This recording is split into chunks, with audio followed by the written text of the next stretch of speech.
Je suis Aurel Jacob. Et moi je m'appelle Ewan Le Goff, on est les deux surfeurs de Lost in Oswell. Donc l'idée c'est de partir à la recherche de vagues insurfées autour du monde en alliant un aspect environnemental tout en rencontrant les populations locales. Voilà, c'est bien.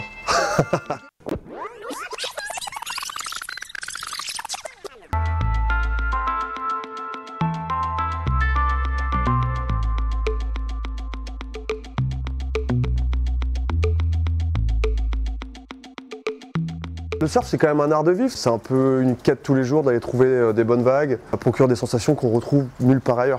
Ça c'est quelque chose qui nous a transcendé plus jeunes et on a complètement adapté notre vie, pas au loisir, mais à l'activité du surf et d'essayer de se dégager le plus de temps possible pour pouvoir surfer.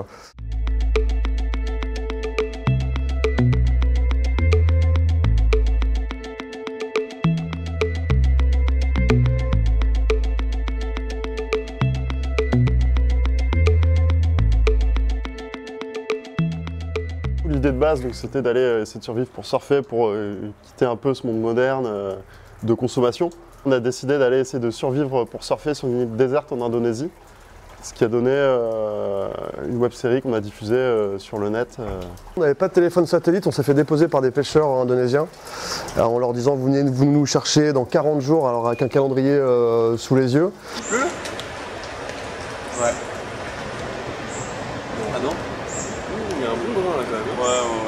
Ouais. Et on est rentré en catastrophe au bout de 23 jours. On a même amené Ewan à l'hôpital des armées de Brest même.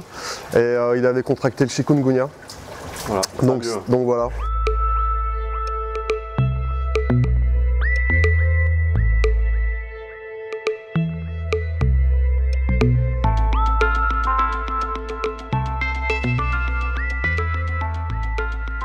C'est vrai qu'il y a plusieurs valeurs dans Lost in Oswell, dont la valeur qui est de rencontrer la population et de ne pas justement arriver à un endroit, juste profiter des vagues et de la nature. Et c'est ce qu'on recherche aussi en partant à la découverte de vagues insurfées et inexplorées, quoi. On a vraiment voulu garder l'aspect environnemental parce que ça nous tient à cœur. Déjà en tant que surfeur, on est souvent confronté aux pollutions qu'il y a dans les océans.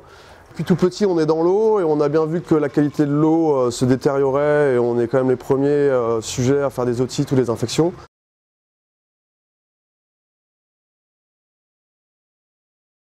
Ce sont pas des vélos ordinaires, mais des fat bikes, des gros vélos quoi, en bambou et en lin.